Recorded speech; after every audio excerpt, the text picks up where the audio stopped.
Hello and welcome back to the Zone 2 podcast. My name, as always, is Luke Huebner. I'm joined here with my co-host, Mark Sato, and a guest, Evan Richardson. And today we have and today we have a super exciting episode. The tour is, I believe, 6 days away. Is that right? It's 5 days, 6 days. It's close. The tour is coming up on it. As when this episode comes out, it will be the next day. So the tour this year, that's what we're talking about today, getting on the hype train. There is 183 riders, I believe 24 teams, and we're going to go through the majority of them, all the stages, and talk about our predictions and what we think is going to happen. And we brought on Evan today because Evan knows everything about everyone. Yeah, that's true. So, he is also a BC cyclist with us, like junior rider with us, I believe. Oh, but I'm not a junior rider anymore. Oh, you're U23. Ooh, U23. Big guy. But today's episode is about the tour, so we're going to stick to that and get all hyped up for the first stage on Saturday, which starts in the city of Brest. Yes. Okay, so let's start with the big contenders from last year. We're talking about UAE Emirates, Ineos, and of course, is it Jumbo Visma? Sorry. So let's start with UAE Emirates, as they have Pogačar on their team, the winner of the last year's tour. Evan, what do you think of this team coming into this year? I mean, this is a strong team. Obviously, Pogačar, he's favorite to win in betting odds. Young guy, he's probably the best climber in the world right now. Just dominated Tour of Slovenia. I mean, it's the Tour of Slovenia, but still 3, 2, 1. Pretty dominant. Sorry for the interruption, but I need to let you know that this episode of the Zone 2 podcast is brought to you. See, it's going to be interesting seeing what Roglic and Pogačar are going to be up to, because they haven't been competing in the normal races leading up to this, like the Dauphiné. They've been training Warren pretty is my hard, personal except favorite for when it Pogačar comes to during all the things Tour of sport Slovenia. nutrition and sport care. Personally, I'm a big fan. Roglic hasn't raced since Paris-Nice. Some other customer favorites, about to win and then crashed out of minerals for nutrition and hydration. Well, not out of, but gels crashed for preventing into bonking while racing. way down in the No placements. friction cream to keep you comfortable. But yeah, the rest of this team, some and strong recovery riders. relaxed, Obviously, exactly Mark that Hirschi, after a long, saw him last year. Really standout rider. Fantastic good for breakaways. Good for punching climbs. For Canadian and then just a solid support team for American orders. And use code ZONE2 Yeah, Mark Hirschi is a podcast big one to for go there 15% from off moving all from non-sale items. team That's code ZONE2 podcast for Sunweb, which has 15% now off got all a terrible non-sale name. items. DSM. Now, DSM, like what a terrible name. Anyway, it's the second fastest mark I know. That's right. That's true. Second to Mark Sato. But yeah, Mark Hirschi, big move there. Any thoughts on that team, Mark? Well, I mean, I want to hear Evan's thoughts about the about Pogačar and also Roglic, I guess, having sort of an unorthodox lead up to the tour, not racing Tour de Suisse or we'll get to Roglic. We'll get to Roglic later when we talk about Team Jumbo Visma. But just like the idea in general, we can just. That's true. Like those the are idea the two main ones going into the tour is Pogačar and Roglic. And Thomas. So what do you think about that, Evan? What do you think about the about Roglic preparation? I think it makes a lot of sense. You know, last year there's a ton of riders who got injured in the Dauphiné right before the tour. It's obviously really bad for prep. Roglic already got injured in a prep race early in the year, and I mean the tour is this entire team's year goal, right? It's huge. It's been like a multi-year project for Roglic to win the tour. So just not risking any injuries makes a lot of sense. Especially if they know he's on form, right? They get to see his data. It's not necessary to go trounce some people in a stage race. And it's not often. I think they wouldn't want to put him up against Pogačar before the tour. They'd rather wait. So instead of sending him to some other race, just keeping him healthy, it's probably a good choice. Probably is. And so that brings us to Team Jumbo Visma, because one of the greatest assets of Roglic going into last year's tour was his incredible team with riders such as Sepp Kuss, Tony Martin, and Wout van Aert, who all by themselves probably could be GC contenders. Van Aert. Wout? Van Aert, Yeah, Jumbo, probably the second strongest team. I think Ineos is probably the strongest here this year. One thing about Wout had appendicitis earlier this year, kind of still recovering from surgery. So I'm not sure it'll be that good of a tour for him. He just won Belgian road race national champs. So he's definitely not out of form, but I would be surprised if they gave him a leash to go chase, kind of how we all want to see. Just because he is injured and their main focus is GC. And then obviously the rest of the team, big name, Sepp Kuss. He's the main mountain man for Roglic. Saw that last year too. Guy to watch, Vingegaard. He's kind of young GC guy, up and comer. Could be interesting to see. Maybe he hits a top 10, top 15. He could be up and around there. Yeah, Wout was quite the performance last year, getting a lot of sprint stages. That was quite a big surprise. And then dropping everyone off the climbs too. Yeah, that was the insane part. That was dropping guys like Bernal and Quintana like straight out of the group after winning the sprint stage the day before. How much does he weigh? Not sure, but 78 kilos. Oh my God. Yeah, so that's like that's got to be a lot of power. A lot of power to drop guys like that. I also think sorry. MVDP here this year. I think that'll fuel Wout maybe because there's a big rivalry there, and just man, would we all just love to see just like a sprint between those two at the tour? Be so fun to watch. Oh, I didn't realize Matthew's in it. It's his first tour, but we'll get to that later. Any thoughts on Jumbo Visma from you, Mark? No, I mean, obviously they're an extremely strong team. They're deep 1 through 8, every single rider. They're extremely deep. There's no one that's weak, no one that's not there to do a job. I don't even think they really have that many guys that haven't won like a Grand Tour stage on their team. But yeah, I mean, they're. I feel like maybe Robert Hessink hasn't. I think that's it. I mean, has Vingegaard won a stage? Probably. I don't think so. Maybe not. So that's 2. So 6 of them.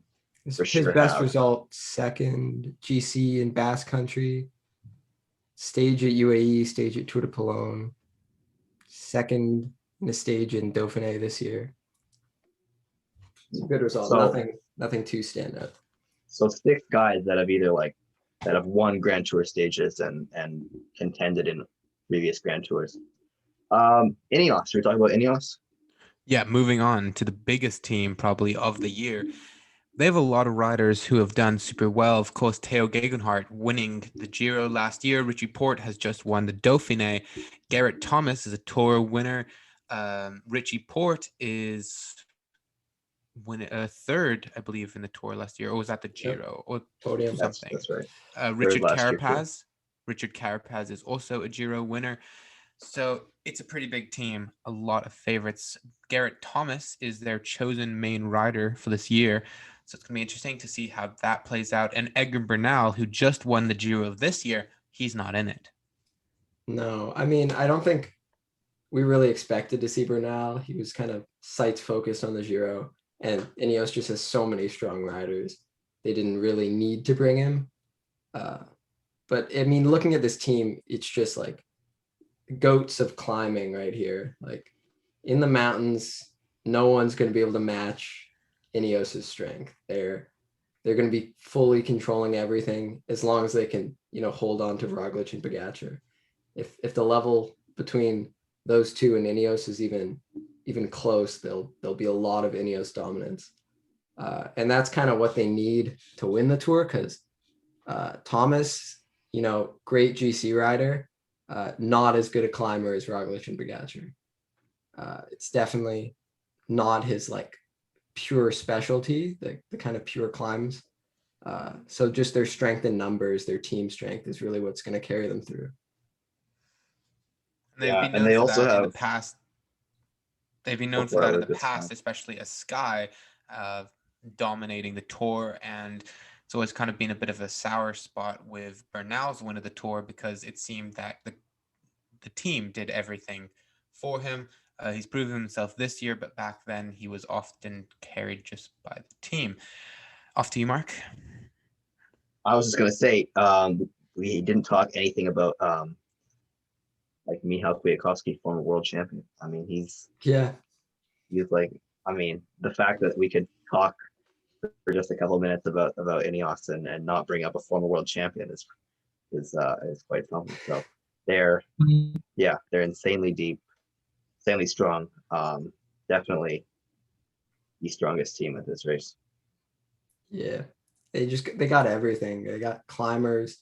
If they lose GC, you know, maybe guys crash out, maybe something bad happens. Kwiatkowski is, you know, definitely good man to chase stages if he gets any sort of leash.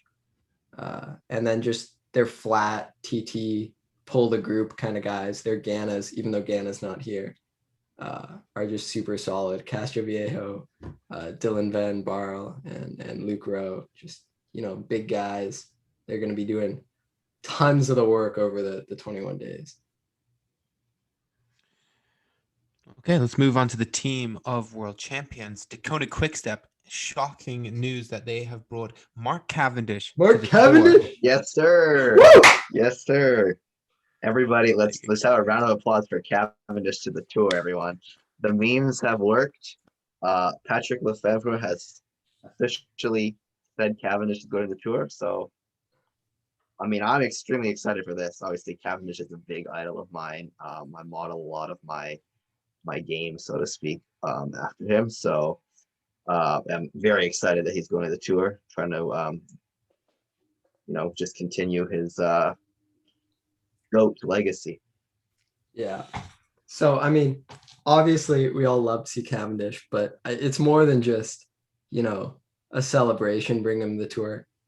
He had great results earlier in the year. He was kind of signed to the team on almost like, you know, just for marketing kind of contract, super small. They were going to take him to a bunch of small races near the end of his career. And then he just comes out, you know, wins a bunch of stages in Turkey. Most recently, there's the Belgian race. It wasn't World Tour level or One Step Pro 1, I think. But a ton of sprinters were there. You know, Ewan was there. Groenewegen was there, I think. And he won a stage there too. So he's on form. And who knows, maybe there's like 8 or 9 sprint stages this tour. We could see Cavendish pull home another win. How far off is he of the record for stage wins? 4, I believe. I think it's 4. That sounds about right. I think that's a stretch. I don't think he's in that good of form, but I'd predict a Cavendish stage win this tour. Hopefully on the Champs-Elysees. Yeah, I was about to say that would be. I'd be screaming. I'd be jumping up and down and screaming if that happened. And I mean, he has the GOAT, the literal GOAT of leadouts, Murku. You know, Quickstep cycles through sprinters like every 2 years, and they always win a whole bunch of races. It's not always because the sprinter's really good. It's because Murku. What a leadout, man. Super consistent. Always drops him off in a perfect spot. That guy is behind Quickstep's wins for sure. Quickstep also has Julian Alaphilippe, the world champion at this race. So current world champion. World champion. And my favorite rider, I must say, Julian is by far my favorite rider.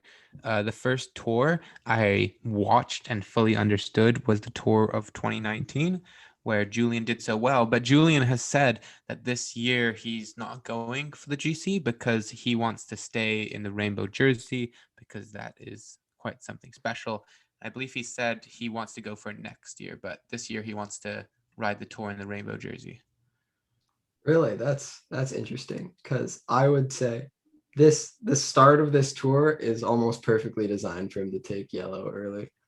So I would not be surprised to see him in yellow, at least at the start. Yeah, I have a good feeling he's gonna go for yellow at the start, but I don't know if he's gonna keep on to it or try as hard to stay with it because he wants to wear the world champion jersey, because that's quite a lifetime opportunity. But so is winning the tour, so you never know. I mean, I don't think Alaphilippe's gonna win the tour. Love it if you prove me wrong, but he doesn't really have the same GC team support or the same consistency or the same flat time trialing as some of the other big contenders. That is for sure. I mean, I would love to see him just, if he gets the yellow for a little while and start, just lose 20, 30 minutes on purpose, go hunt stages. He could win a whole bunch of these potential breakaway stages, which would be super sweet. Yeah. I will bet that he will at least get one stage win this year. No doubt. That's a pretty safe bet. Definitely. Yeah. Let's move on. Staying how about with... we talk about... Oh, you want? I had such a good segue, dude. Okay, I'm sorry. I mean, I'll just back off. What am I even doing? Okay. What am I even doing?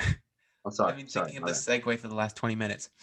And continuing on the topic of world champions, let's talk about Movistar with Alejandro Valverde. That team is quite interesting for this year, isn't it? It's full of Spaniards. Looking at the start of this. Yeah, it is. 7 Spaniards. I mean, Valverde, he is the grandpa of cycling. He is. Like in his 40s, he's just showing all these youngsters what it means to be a cyclist. What a guy. It's insane. Like, I can't believe he won the world champion jersey when he was 39 years old. Yeah. He is. Like, he's a sweet rider. Always one to watch out for. And I believe he won a race at the Dauphiné this year, actually. Yeah, he did win a stage.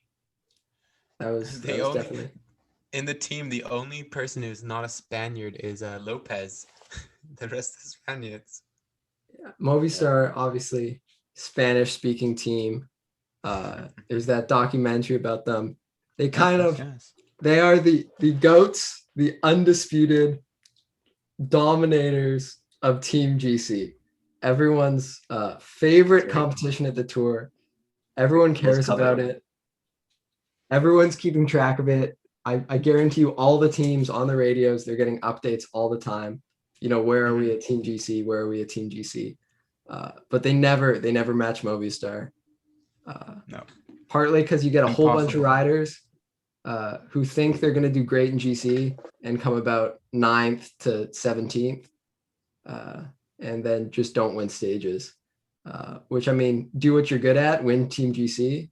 Props to you. Exactly. I mean, they got a fairly good team too. They got Marc Soler, Enric Mas, Lopez, like you said. So definitely in that. Let's say the favorites for Team GC.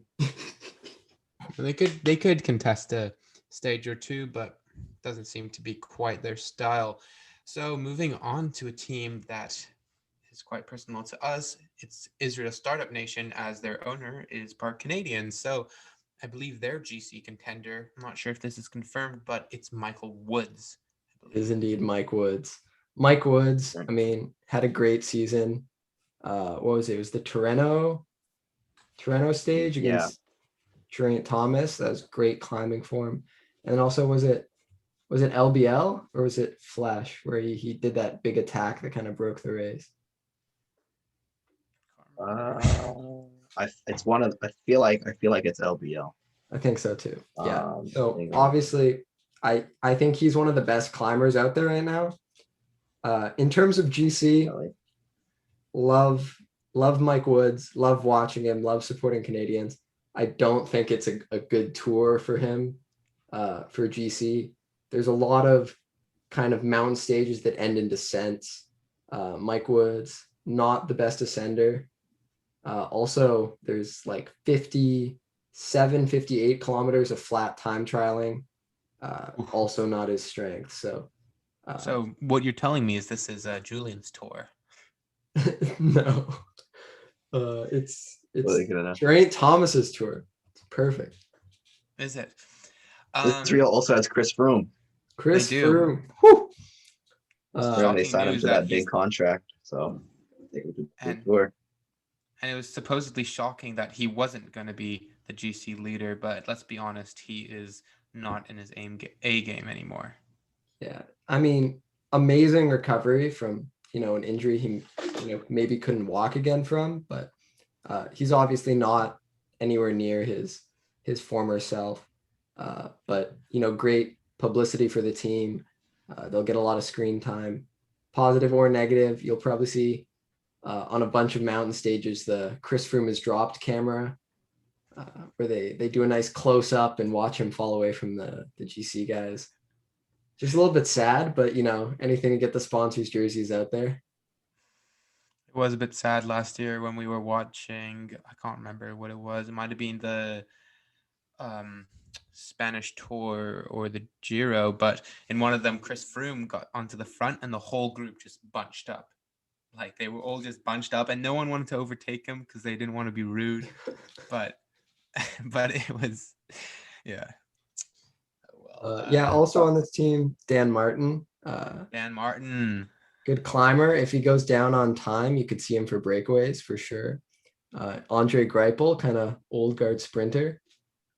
Maybe. We showed so much love to Cal. We gotta shout out the man, the gorilla, Andre Greipel. Trying to keep going, yeah. Yeah, he could get a result. Sprint field. There's a lot of sprint stages. Maybe a top 3. See him up there. But yeah, this team, this is Woods all the way. That's the focus. We love to see. Yeah, I love the thing I love about Dan Martin is he always looks terrible though. That's my favorite thing. Is he always looks as if he always looks cracked. So you never know how even if he's winning, he's just Even if he feels great and he's gonna win, he's like elbows out, panting, like it's yeah. Move on to the next team. What team? Let's have a quick look. Why don't we at Alpecin? Because they have Mathieu van der Poel. It's his first tour, and he is quite the superstar in road cycling as well as cyclocross and mountain bike. So how will he do in his first tour? He doesn't really have the team to back him up, does he? This is a strong sprint team. You see Van der Poel, he can win sprints. They have Merlier, they have Philipsen. This is a team, they're here to hunt for stage wins. And I think they'll probably get some. Van der Poel, definitely good for a stage win at some point, either on rolling terrain, maybe another huge breakaway if there's a rainy day. If he starts looking cold, watch out for an attack. It's kind of his style. That's great. He also said in an interview, sorry. No, go ahead. I'm really bad with interrupting, my bad. He also said in an interview a while ago that he wants to get in the yellow jersey to honor his grandfather, Raymond Poulador, who never won the yellow, but came second in the Tour multiple times. So he wants to get the yellow, and then I'm pretty sure he's gonna drop out and focus on the mountain bike Olympics. Yeah, he's targeting mountain bike Olympics. He wants to get that gold medal. So he will drop out early of the Tour, is what we'll probably see. But most of the sprint stages right at the start, it's where we'll see him go for yellow, go for the win. Be exciting. Sprinting up against Wout. Yeah, the first stage is probably going to be his priority. Yeah, I think it suits him well, but we'll get into that later. But let's talk about the new teams, I feel like. Yeah, but let's talk about the new team on the block. It's Gobeka, obviously a charity team, which is quite amazing, and they did fabulously at the Giro this year. Of course, big names like Victor Campanelle and I don't know any of the other ones. Okay. Obviously, weaker team. They'll be hunting for stage wins, probably breakaway stages. Campanarts maybe their style. Maybe in some ITTs, see some Campanarts ITTs. But he's kind of moved more towards classics form from his kind of old ITT form. So look for them in the break when there's a break. Besides that, not much to talk about here, I'd say. Okay, let's move on to Astana. They are kind of a interesting team. They're there, but they got Jacob Fulsang. Oh, you said it right. That's a hard name to say. Look at that. Did I? Let's go. Oh, baby. Yeah. Any other things about Astana? I mean, I think we need to mention the third Canadian in the tour on Astana. That's Hugo true. Hull. Always got to shout out the Canadians. Lutsenko, one to watch. He's probably one of these secondary GC contenders. He'll be going for GC results. And then probably just some stage hunting, some breakaway hunting, but depends how close they are in GC. And they also have the GOAT Aaron Buru, so you can't omit his name. Let's go to Cofidis. Cofidis. They got. Yeah. Who do they have? What do Guillaume they have? Martin, always a favorite for fantasy team, some fantasy tour. It's always underpriced. Pretty good climber. Love to throw Guillaume Martin in my teams. No Viviani at the tour this year. Kind of an omission. Not that he was probably going to do much anyways. He was one of the sprinters who kind of benefited from Murku's lead out. Once he left, it's not quite the same with results. Yeah, I don't have much to say about this team besides my boy Guillaume Martin. So the team with my favorite bike, it's Trek Segafredo with Nibali and Mads Pedersen, the last world champion. How will they do this year? Yeah, I mean, looking at this team, I'm not exactly sure what their goals are. There's lots of solid riders here. But Nibali, they might say he's going for GC. He's not going for GC. Definitely like GOAT, undeniably what a rider, but does not have the form right now. Pedersen's an interesting one to watch out for on kind of hillier sprints. He did come second in the Champs-Élysées or third last year. So with there being no Garrett Thomas, not Garrett Thomas, Sam Bennett, that might be one for him. Yeah, and I mean, obviously, world champion, former world champion. He's one of these Scandinavian riders who, if it's cold, if it's rainy, they tend to do better just because they're more used to the conditions. So definitely watch out for that. Team Bike Exchange. And I heard, before we move on, I heard that it may be raining at the start of the tour.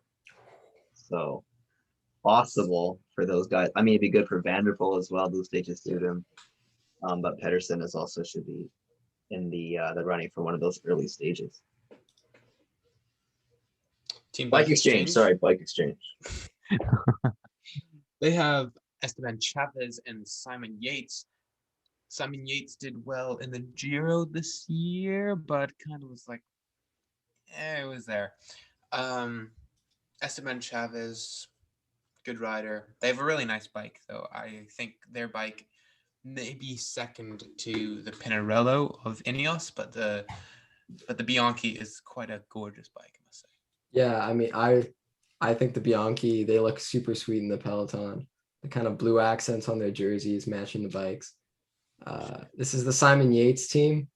I think kind of same pitfall as Woods. The tour doesn't really suit him, even though he can be a strong GC contender. Besides that, you'll probably see some of these guys trying to get in the break, maybe Mezgec in a break. If it's a little bit flatter, he's not the best climber. Michael Matthews, sprinter here. He's kind of like a Sagan sprinter. You'll see him on hillier races. Maybe there's ones. Maybe if Ewan gets dropped, some of the Cav gets dropped, all the super, super fast guys. He's kind of more robust sprinter you can watch out for. Indeed. Bahrain McLaren is always kind of a weird team. Oh, sorry. It's not McLaren anymore. They dropped them, which is really upsetting because McLaren's my favorite car company, but it's Victorious. Bahrain Victorious. What do they have to offer? I mean, this is a strong team. I've been kind of loving watching Bahrain. race over the early season, some of these smaller races. At the start list here, I'm not seeing Landa. I thought maybe Landa would start. But Mohoric, he is the craziest ascender you will ever see. This guy, Inventor of the slightly, super truck. yes, he is absolutely crazy. I would back him for some of these descent finishes, especially if the GC guys are kind of taking an easy day. Because even if this guy gets a small gap up the climb, nobody is catching him on the descent. AG2R, what a weird name. It's like Agi Desier or Agi Desier. Is that how you're supposed to say it? Is it that team? They have a better jersey this year, must say. Their old jersey was quite repulsive. Better jersey. They do have brown shorts, which is highly questionable. It is. It is bad. I do not agree with their kit still. I actually like the Burger King font. I'm actually a big fan of their kit. Not gonna lie. Like I'm not even joking. I think it's. You like the brown shorts. You like the brown shorts. Well, not the brown shorts. Not the brown. But I like the Burger King font. I like the Burger King font. This team, one of my favorite riders to watch, the GOAT himself, Cosnefroy. This guy, you have like a normal race. It's like you're leading in the finish, and then like 2 kilometers to go, this guy just like tongue out, attacks off the front like a madman. He was sitting in the polka dot jersey for a long time last year. You'll probably see him try to go for that again. He's not the strongest climber, but he's got a really strong punch. So he can collect lots of these smaller point value mountain points and maybe hold off the winner, because most tours, the winner also takes the polka dot jersey just because you get so many points on the mountaintop finishes. But Cosnefroy, what a guy to watch. Indeed, I don't know him at all, to be honest. What? I'm new to cycling. I don't know most of these people.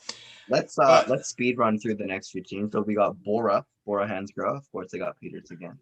Sagan and Bookman for those are pretty solid. But Peter Sagan's there's a bit too much competition this year, and I think he's on good form. He's been looking good. He was again, one of my favorite riders. A big fan of his, have been for a long time since I was a little kid. So I'd love to see him win a stage. He won a stage at the Giro. He's looking pretty good. I have that book too. It's on the shelf. Yeah, Peter Sagan book. Obviously he's in big contention for the Peter Sagan jersey. Right. It's kind of his he thing. Didn't get it last year though. Well, they're gonna officially rename it to the Peter Sagan jersey if he wins it this year. So. Makes sense. Lotto Soudal. Ewan. Oh my gosh, that is very German. Caleb Ewan though, that is.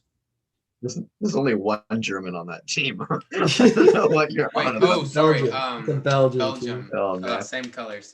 Yeah, Caleb Ewan, obviously, incredible sprinter. I'd say he's the best sprinter in the world right now, especially if Sam Bennett's not here.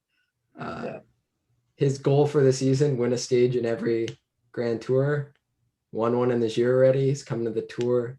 Almost certainly win one. May drop out early. Who knows?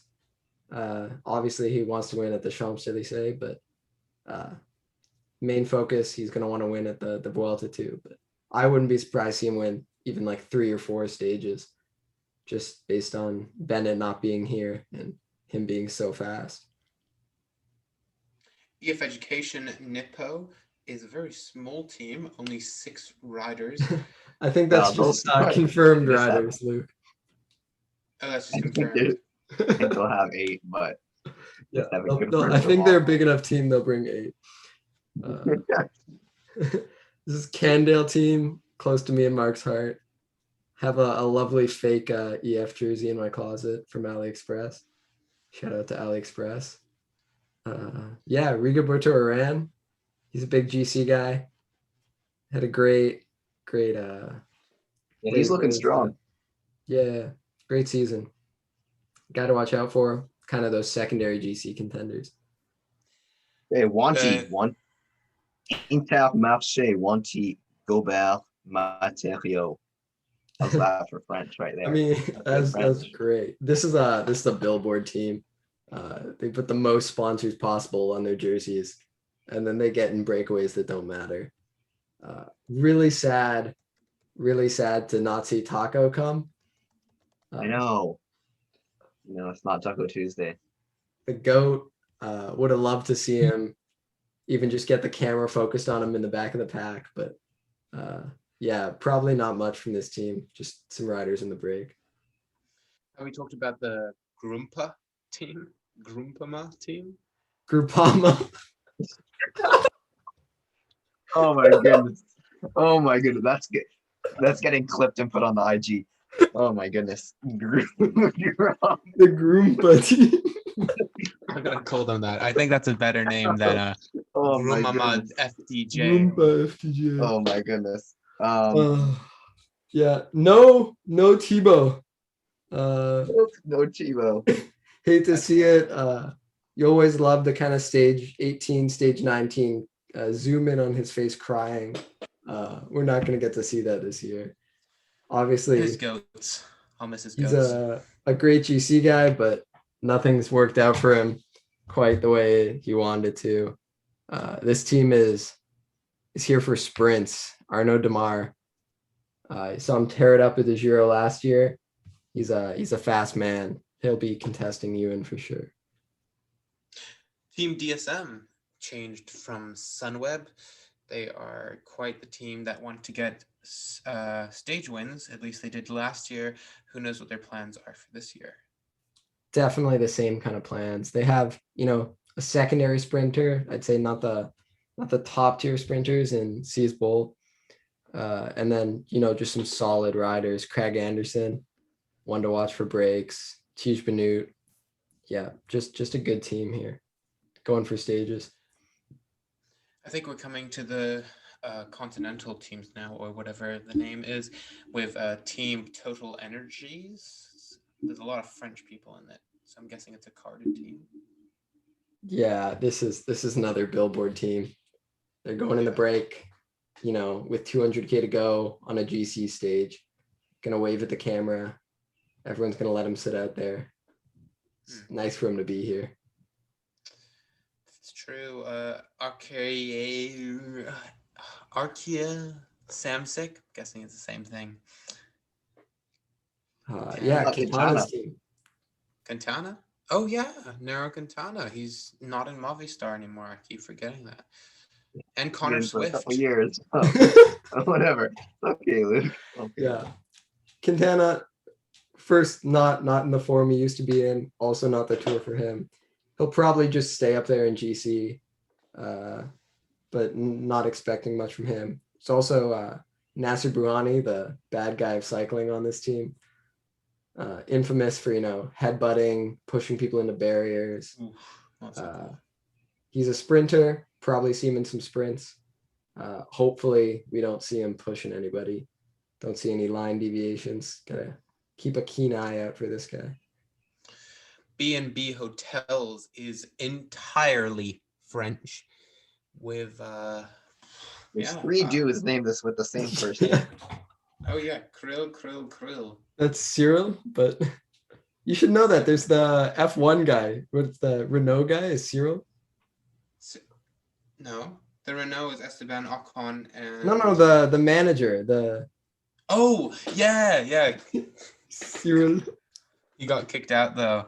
Oh, did he? No. Yeah. I loved in the F1 documentary when Chris Horner just goes over and just brags to Cyril about or Cyril goes to Horner to brag about stealing Ricardo, and it's just the funniest thing. Yeah. Okay. B&B Hotels, Brian Cockard, he's a sprinter. That's all to say. Okay, that's all our teams done. That was quite a long list. Hopefully everyone's still here 40 minutes in. Let's move on. Sorry for the interruption, but I need to let you know that this episode of the Zone 2 podcast is brought to you by our friends over at Born Superior Sports Care. David Miller and Michael Wegner, the go-to guys when it comes to all things nutrition. Born is my personal favorite when it comes to all things sport nutrition and sport care.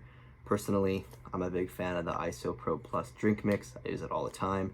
Some other customer favorites include the Watson Minerals for nutrition and hydration, gels for preventing bonking while racing, no friction cream to keep you comfortable while riding or racing, and Recovery Relax to do exactly that after a long day in the saddle. To buy some of Born's fantastic product, please visit bornsportcare.ca for Canadian orders and bornsportcare.com for American orders, and use code ZONE2podcast for 15% off all non-sale items. That's code ZONE2podcast for 15% off all non-sale items. Now, back to the podcast. On then to the race, and we start the race with our first stage, flat stage, as is traditional with the Tour. It's 198k stage. I'm not sure how many meters of climbing. It doesn't tell me on this thing I'm looking at, but it goes from the city of Brest to Landerneau. I think there's about 4 climbs in it of category, but they're all category 4 with one category 3. Yeah, I'm gonna give this a stage to watch. If well, sticker. I'll point out a few stages, good ones to watch. If you're not super excited watching every stage, obviously everyone's gonna be super motivated today. You win, you get the yellow jersey, and that's like career defining moment to get into the yellow jersey. It is flat, but notably there's a lot of punchy climbs near the end. It finishes at a 3 kilometer climb at 5.7% average. So probably not the best for the pure sprinters out there. I wouldn't expect to see Ewan. I wouldn't expect to see Demar kind of making it up this. The guys I would watch out for, Alaphilippe, one of the best punchers. Wout van Aert, if the appendix isn't hurting him too much, if Jumbo lets him go. Van der Poel, Hirschi, and Cosnefroy. That's who I highlighted for this stage. Yeah, it's marked down as a hilly stage by the Tour's official website, so not one for the likes of Caleb Ewan. Maybe official predictions. Official predictions. Okay. I think actually before we get too far into this, I'm gonna write down our predictions for each stage, and we'll come back after the tour, and we'll see who gets the most right. So let me bring up a I'm gonna predict for myself, not for this spreadsheet, because I'm gonna say some people who probably won't win that they're gonna win, because I want to back my boys. You'll get one stage that's like a random dude, and then you'll be like just living off that. Yeah. Okay, Evan, let's hear your prediction. I mean, I'd love to give a shout to Cosnefroy, but this is Julian. He's in France. He's a puncher. He's gonna get yellow. Luke. I'm just making my spreadsheet right now. Okay. Luke, if you didn't know, that is Julian Alaphilippe. Okay, Evan, who's your prediction? Julian? Yeah. Julian Alaphilippe. My prediction is also Julian because I love my boy Julian. And your predictions, Mark? You ready? The winner of the 2021, the stage 1. Sorry, let me repeat so we can clip this later. The winner of stage 1 of the 2021 Tour de France will be Mathieu van der Poel. Van der Poel. It's a pretty good guess. All right. So what we're gonna do is we're gonna come back to this after the tour finishes, and you get one. We'll make it simple. 1 point. No, we're gonna make it a bit complicated. So 3. We're gonna make it simple. No, we're gonna make it a bit complicated. So 3 points if your predicted person wins. 2 points if they come second. 1 point if they come third. So if they get in the top 3 of that stage, you get a point. And then with the GC, it's a point for their place in the top 10. So if you predict the winner, you get 10 points. If your predicted winner gets 8th, you get 8 points. If that makes sense. And whoever wins will get maybe we can get a prize, a water bottle or something. Okay, so that's what we're gonna do. Sound fair? Sounds fair. Okay, we move on to the next one. It's marked down as a hilly stage as well by the Tour de France. It goes from the town of Perros-Guirec to the town of, oh my God, I don't know how to pronounce that, Murder Pritang. Mule de Bretagne Geledan. Wow. All right. Thank you. It's 183 We're sorry to our kilometers. French audience. So Manu, we're sorry for Manu. Yeah, Manu, we are sorry. Maybe we should have had him come on just for pronunciation. It's a 183.5 kilometer stage with three classified climbs, which are all stage 4 and 3. There's What five. does S mean? There's 5. Why Oh, do is there? there's literally 5 category climbs? Okay, wait, what But website what are are you you looking at looking for the stages? Tour de France website. Are you really? Oh my Yeah. God, I just found all the, oh, this makes more sense. Okay, I'm gonna do this. This makes way more sense. Yeah, so there's 4 classified climbs. There's a 4, a 4, 3, 4 fours, a 3, and it ends on a 3 with bonus points on the top of the final climb before the finish and a sprint kind of in the middle. Yeah, ends at 2 kilometers at 6.9%. So, medium steep, I would say. Definitely another one for the punchers, not the pure climbers. You're looking at a lot of the same names as stage 1, I would say, but maybe a little bit more focused towards climbing. See Alaphilippe again, huge. Hirschi, maybe Woodsy. Maybe he's do something on this stage. He's got some good attacks. Dan Martin's another one. For sure. So what are your predictions then? I'm going to go Dan Martin. Dan Martin. Ooh. What about you, Mark? What are your predictions? So I was internally debating just now in my head between 2 guys. I think I'm gonna go for a slightly out of the box, not really that out of the box. Primoz Roglic. Oh my gosh. For sure. I was definitely thinking about the Slovenians too. They definitely, those kind of punchy finishes, they're both, world class at. I would think they might want to hold back their That's form. what I was debating between that or not, but I'm gonna just go for it, YOLO. I mean, take yellow, Roglic and yellow right away. Could happen. Sure. My prediction is Mark Hirschi. I think he's going to want to take that early on before his obligations as a domestique to Pogačar come in later in the race. Cool. So we move. Sorry. So cool. Okay, stage 3. Stage 3 is known as it's a time trial. No. No, it's not. What are you looking at, bro? What website are you looking at? 182 kilometer time trial. That's a long time trial. Okay, it's I would not want to do that. 182 kilometer Is that Luke flat Rowe stage. in the Tour? 182 kilometer flat stage. They should try that one day. That'd be funny.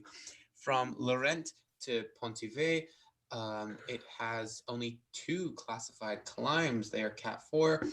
It ends with kind of a descent into a flat, and there is a sprint at 118 kilometers to go. Yeah, so this is the first sprint stage, probably. Some chances at a breakaway. It's kind of rolling terrain, might be difficult to control, but I think now's a great time to just kind of intro the sprint field that's here at the race. So I think Caleb Ewan, standout, Demar, Merlier, Van Aert, Philipsen, Vanderpoel, Sagan, Mads Pedersen, Mark Cavendish, Brian Cockard. It's kind of all the names we're going to be looking out for in all these sprint stages. It's going to be pretty consistent.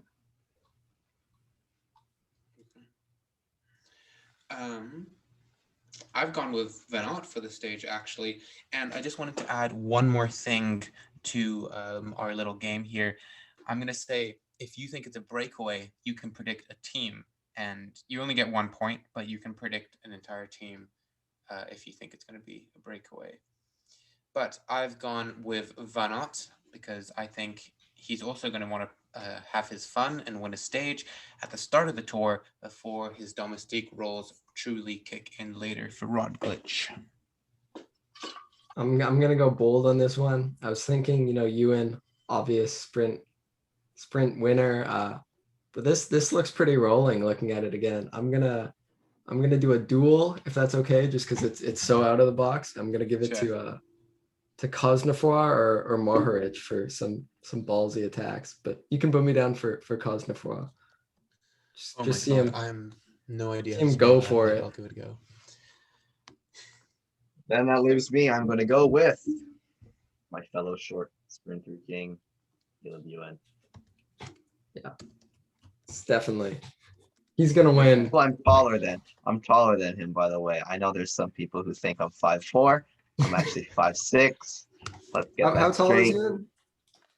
5'5". So he's an inch taller than you? Okay, well, anyway, that's fake news.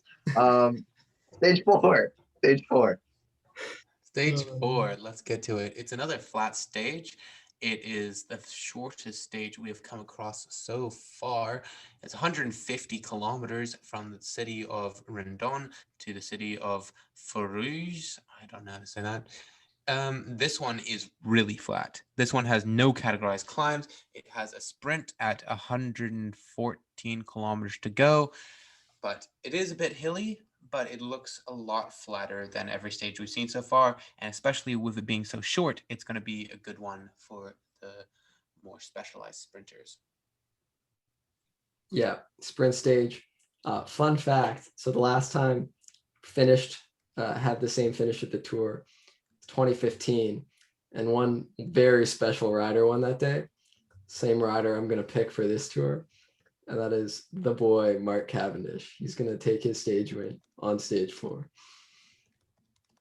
When I was making my prediction, I was looking at the last few kilometers, and there's a few turns towards the end of the race. So I thought that would suit a rider with a strong sprint lead out. So I have also gone with Cavendish with the quick step train. Wow, that's awkward because I was also going to say Cavendish, but Okay, but it's okay. It's okay. But, We can all agree. We can Ah, all agree. no, we can't. That's not fair. You can't I'm argue gonna with Cavendish.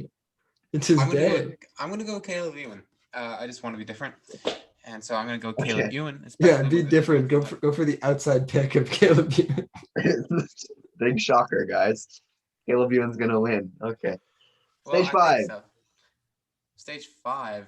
Let's talk about that. It is the first individual pursuit, and is there any other individual pursuits? Yeah, there's not on one the track. at the We're on the end. track here. Let's get this straight.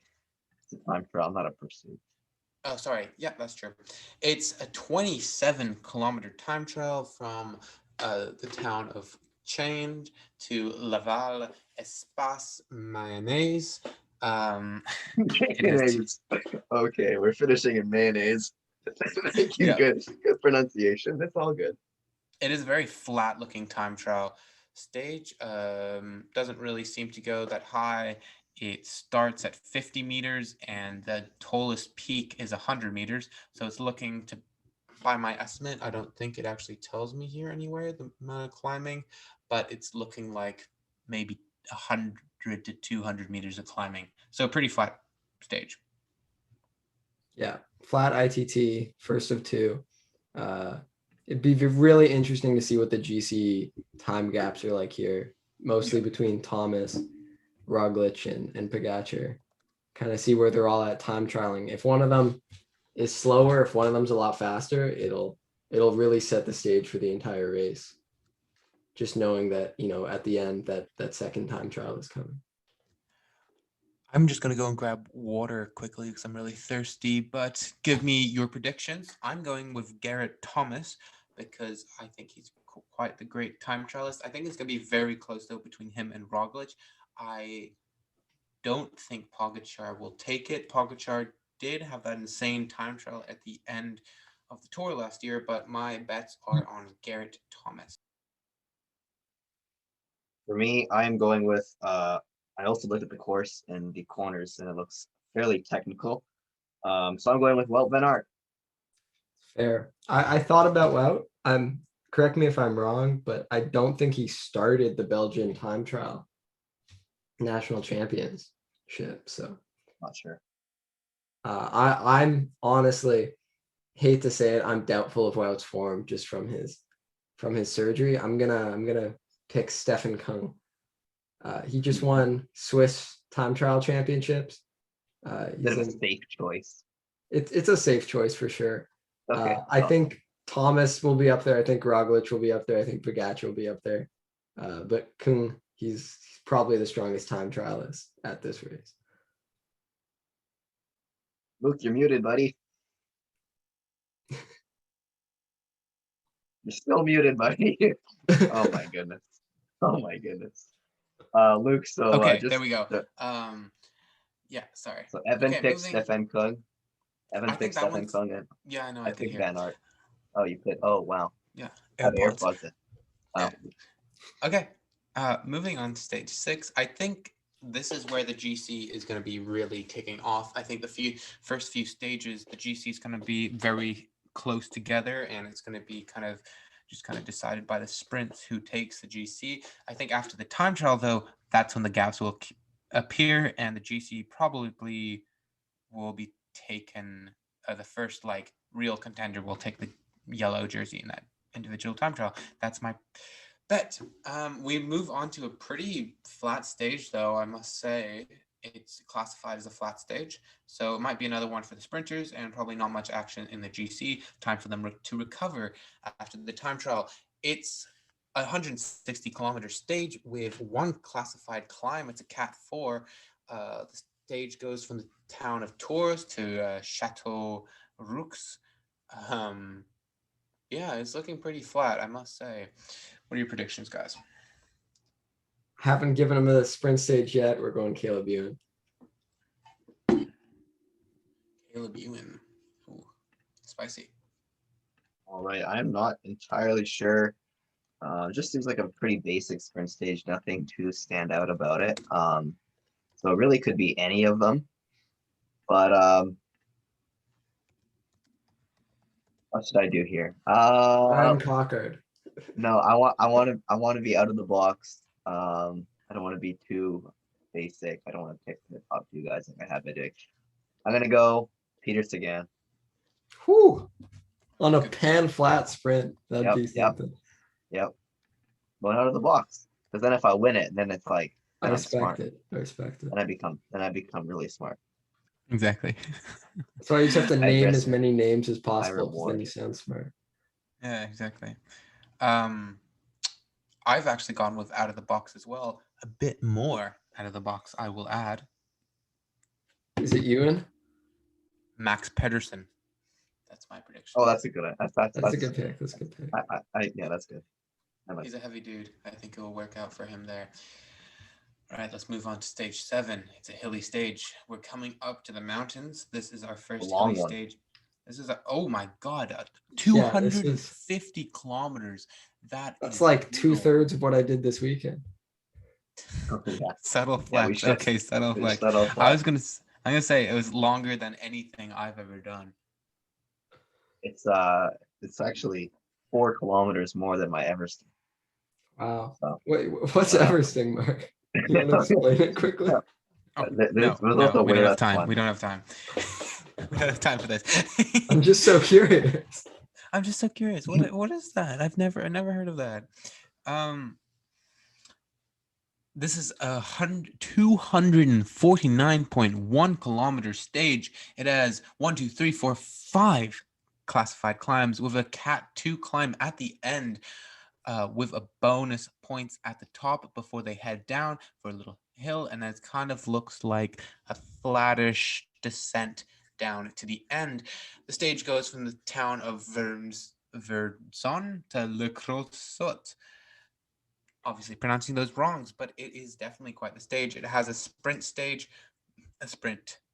intermediate sprint at 115 kilometers in, and I am going to say this is one for the breakaways. Yeah, I agree. I would agree with that. I don't think anyone's gonna be that motivated to chase down a break for that long. It does look like the major climbs, it's kind of really flat for the start. So you might see a different breakaway form later in the race, or just the pack stay together until later. I think the breakaway that's actually gonna take it will come. There's three bumps before the end, and they're all classified climbs. So I'm guessing it's gonna come in those three. That's my bet. So what's your predictions, guys? Mine is actually I don't want to be redundant, but I'm gonna say Mark Hershey actually. Interesting. So think about this. It's really interesting. At this point, someone will be in yellow. It's a little bit late in the race. They're not going to want to let the break go so far out to give up yellow, even though the gaps will probably still be pretty small without a major mountain stage yet. So I'm kind of discounting everyone who GC teams might be too threatened by for the long term, and maybe someone who will lose some extra time in the time trial and will be back on time. So I don't know. I'm just looking through the names here. We're gonna go with Thomas again. He is breakaway goat. Good pick for breakaways. Yeah, he definitely a guy who would purposely lose time before this point in the race just to try to get in the break. So I was thinking, I'm debating here. So it's a pretty hilly stage. So I feel like the breakaway is not going to be, it's going to be a fairly good climber too, but a climber who has a bit of a kick. So I've gone with Lucas Postelberger. Ooh. Solid pick. Good name. Okay. That's our predictions for the longest stage of the race. Is there a rest day after that? No, there isn't. Gosh. No, rest day's after 9, right? Yeah, it is. So this is when we get serious. Now we're getting into the climbing. But I will agree, I think on that stage, someone will be wanting to get some time on GC before they hit the mountains. I'm going to place my bets on Roglic is going to do something in that terrain to try and get some time before they go into stage 8. Stage 8 is a 150-kilometer stage from the town of Auxvenax to Le Grand Bornand. I don't know why I'm saying the names. No one's going to know where those are, especially with my pronunciation, but it's a fun little touch. So this one is very high. It has the tallest peak we've been to so far.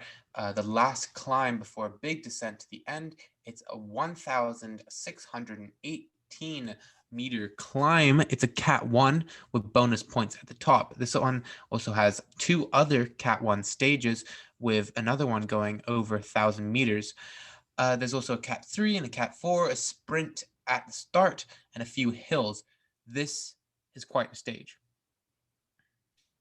For sure. I kind of envision this as one of these stages where you have a break up the road, but behind there's a GC battle kind of going on. Mm-hmm. And maybe the first indication of who has the climbing legs in the GC group, even if it all gets brought back together on the final descent. So I think you might see kind of coming down at the end a combined group of GC and breakaway contenders. And I'm going to go for Mohoric because this is the descent finish. And he is a beast. Yeah, that's definitely a good one. I'm not sure yet. Luke, go for it. I'm going to go Julian Alaphilippe. He is an amazing descender as well. Also a big fan of him. And I think he will probably be far enough down in the general classification if he's not looking for the GC to be allowed to take this. He also loves these climbs, and descents kind of looks like something for him. So that's what I'm saying. But I think at this point in the race, I think Roglic is going to have this. I think that, yeah, there's definitely going to be a GC competition. I think Roglic will come out on top in this sort of terrain. But who knows? Maybe Garrett Thomas will. Maybe it'll be Carapaz. I'm saying it's going to be Roglic, though. I'm a big Roglic fan, though, must say. Now, I don't know how this is going to work out with GC. Probably if he's up high in GC, then he's probably not going to go for the stage. But my prediction is that he'll probably lose some time in the time trials, and he might purposely lose some time in the following stages so that he can try to get this one. I've gone with the granddad himself, Alejandro Valverde. I like it. I like it. They gotta keep their GC high though for Team GC, Mark. Yeah, That's exactly. right. That's right. Losing time on purpose is not Movistar's style. But I mean, Valverde. Yeah, that's true. I'd always pick him. It does seem like the kind of stage he's won in the past too. He's won these kind of stages before from the breakaway. Yeah. After his lost time. So you think Valverde from the break, not from the peloton? Yeah, I do. Yeah. I know. Going bold. I think stage 9. Stage 9 is definitely one for the GC. We come to an even higher peak on our 144-kilometer stage from the town of Clusès to Tignes. It's a 2,100. Stop. Okay, someone has to make a compilation at the end of this on my pronunciations. But anyway, it comes to a 2,100 meter climb at the end. It's insane. It's what's the average? It's 21 kilometers at 5.6% grade for the final climb. There's also a Cat 2 in the middle, as well as an HC, which is unclassified, is it? I don't know. What's HC stand for? Oh, category. Out of category. Out of category. Okay. So yeah, there's an out of category climb. It's a 12 kilometers with 7.7% grade. There's also another Cat 1, another Cat 2, and another Cat 2. So it is a very, very hilly stage. Yeah, just long day, lots of climbing. It's not the most distance, but they're climbing or descending most of the day. There's, barely any flat sections. Notably, one of the only summit finishes at the race, kind of missing from a normal tour. There's much fewer summit finishes, but the climbs are quite not steep, quite shallow. Is that quite flat-ish? Yes, it's kind of more Cypressy climbs than Seymour climbs we got going on here.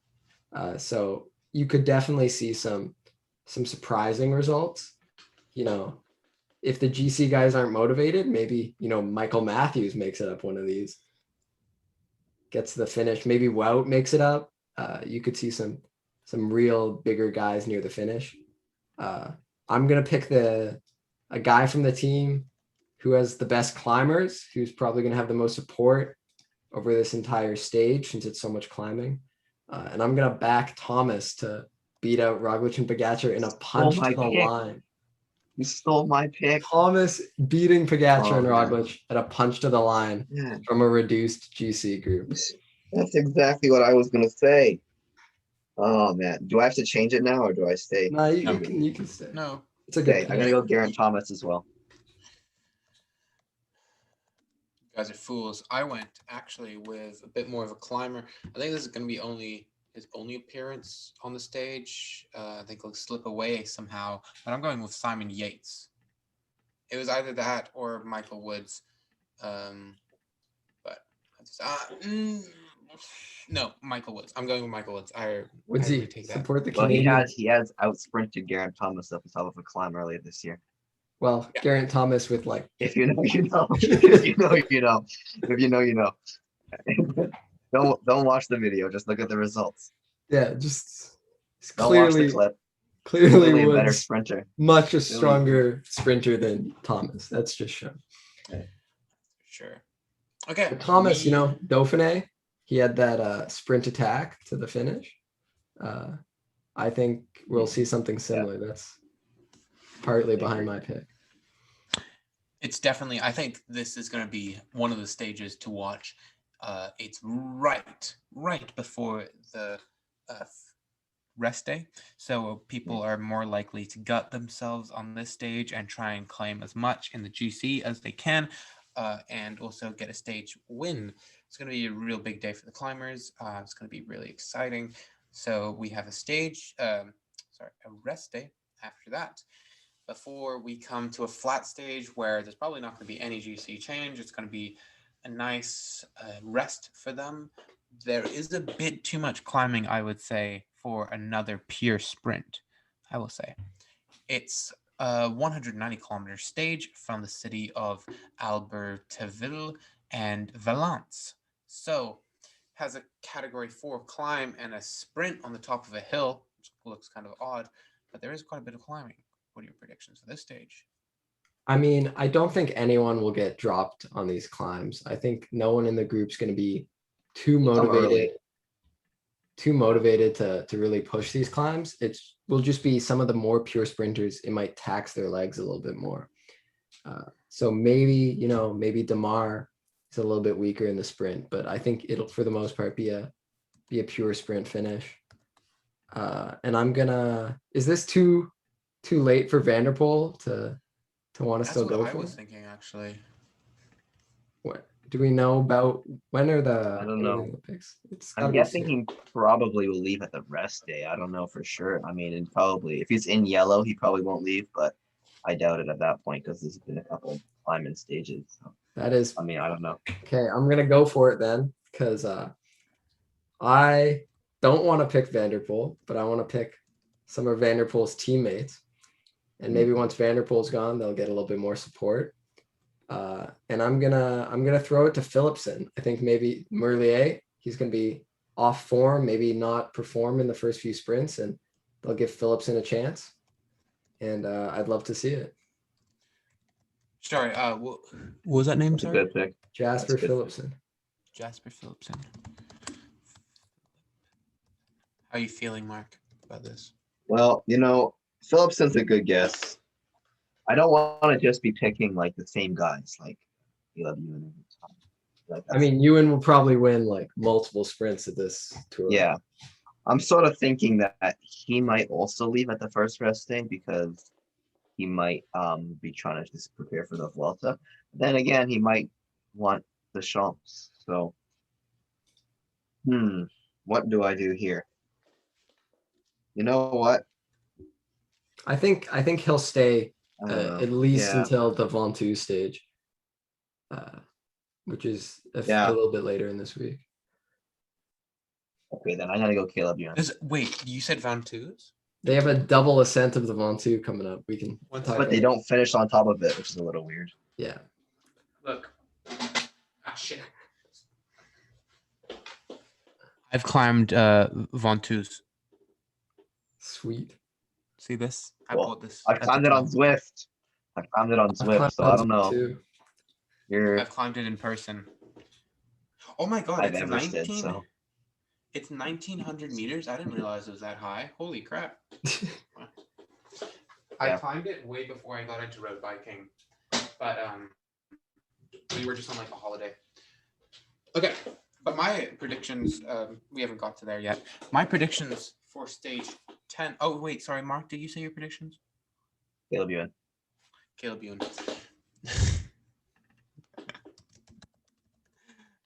Okay. I hope I can make sense of this. I'm kind of typing everything in fast. I hope I can make sense of it when I'm done. I don't know how to spell Caleb. You can always just re-listen to the pod. That's true. I'm going with Mark Cavendish. That's my get.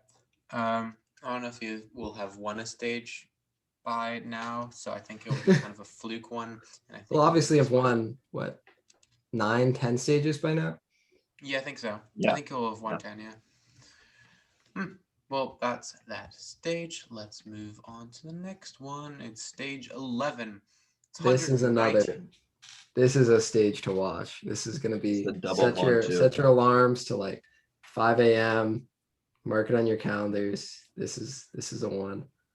It is quite the stage. It's a 198-kilometer stage. It goes over 1,000 meters twice. Actually goes to 1,900 meters twice when it double goes over double ascents. Is that the right one? Yeah. So there's 3 roads up the Ventoux, I think, and they climb up, descend, climb up, and then descend. So, yeah, it's a big one. It's an It's an 8.8% average for 15 kilometers. That's what Ventou's is. But it does end in a massive, massive descent alongside the two Ventou's climbs, with one of them being a Cat 1 climb and one of them being an unclassified with bonus points at the top. There is another Category 1 as well as two Category 4s. Now this will be an interesting stage. It goes from the cities of Sorguz to Malahusene. Yeah, what do you guys think? Yeah, obviously, this is for the climbers, but they also have to be able to descend.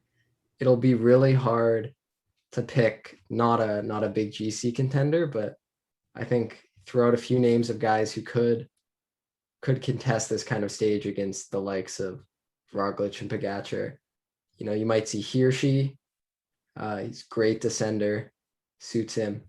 I noticed Team DSM only have 7 confirmed riders. If Bardet gets confirmed, and can Bardet make it up these climbs, he's a wicked descender as well. Love to see Bardet. And then Movistar, Mikel Angel Lopez, you know, he does not care about descending safely at all, as he demonstrated last year in the Tour, where he, you know, flew into a fence post or a sign on the side of the road. And he's a great climber. So big risks from Lopez. I could see that too, but I'm gonna give this to Pogacar. He's the best climber in the world, I think, and this is a climber's day. Side note, there was a really funny thing in the Giro, I believe, this year, where this climber made a big attack over the top of the hill and then immediately crashed on the descent. One of the Ineos guys, but I'm actually gonna go. I'm gonna give him his 3rd win of the Tour. It's Julian Alaphilippe. No way. Of his descending. Alaphilippe's not making it up this. I have faith in my boy. It's gonna be Julian's. It's his 3rd stage win for me. I have a very detailed prediction.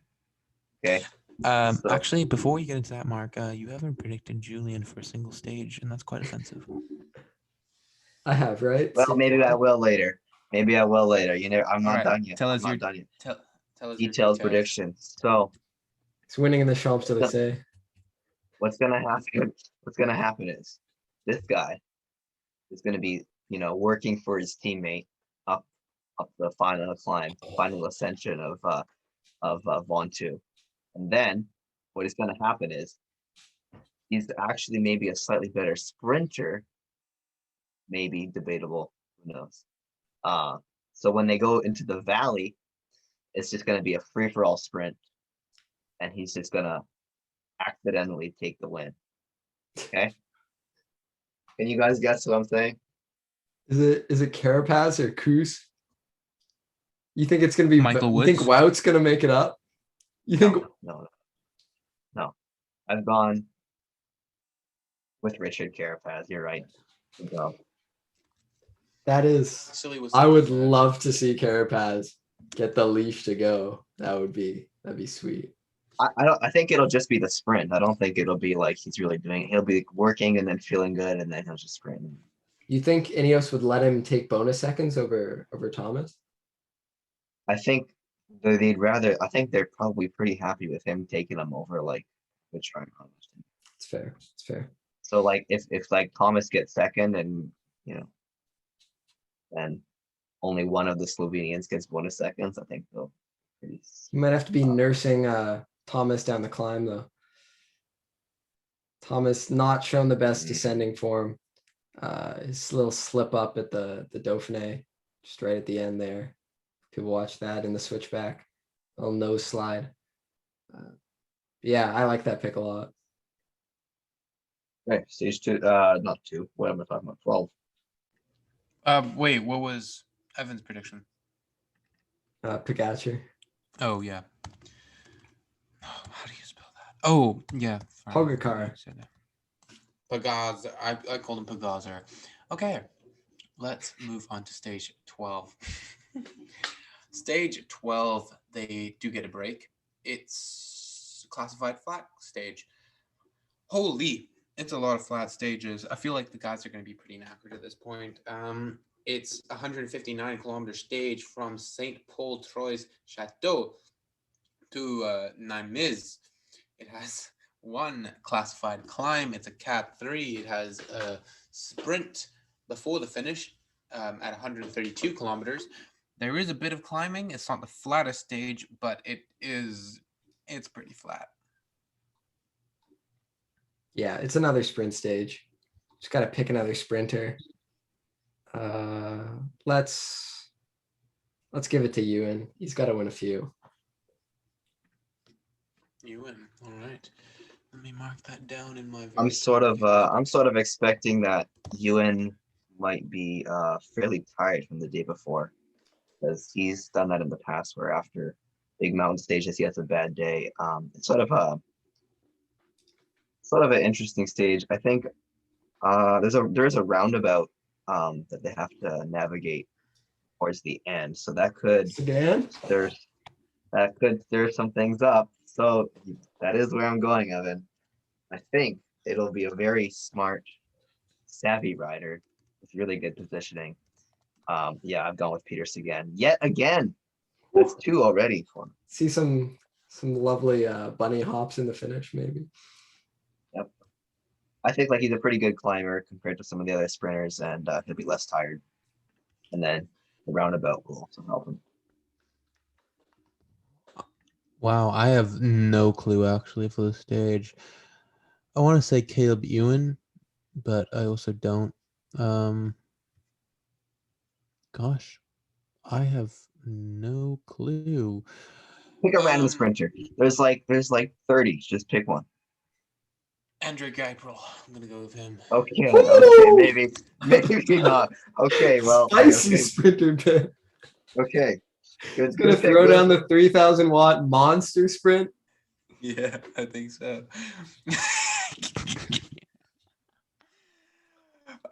That's a bit of a bold one, but All good. All good. More likely that I'm Okay. gonna win now. Okay, we have another flat stage here. It's from the city of Nimes to Carcassonne. It's a 219 kilometer stage with a Cat 4 hill at the start, but it is classified as a flat. There is a sprint at the middle at 104 kilometers to go. And yeah, it's another one for the sprinters, isn't it? But it is a bit of a bumpy one. There seems to be no solid flat ones. Like in previous tours, there'd be a flat stage and it's flat. Like it's perfectly flat. All the flat stages so far have been quite bumpy, I must say. I'm gonna give it to one of the sprinters who's super strong, who none of us have chosen yet. Arnaud Demar. Andrew, is that spelled with an A or a Q? Arnaud, like Arnold, but spell it Frenchy. Yeah, it's spelled with a Q. It's Q U Q.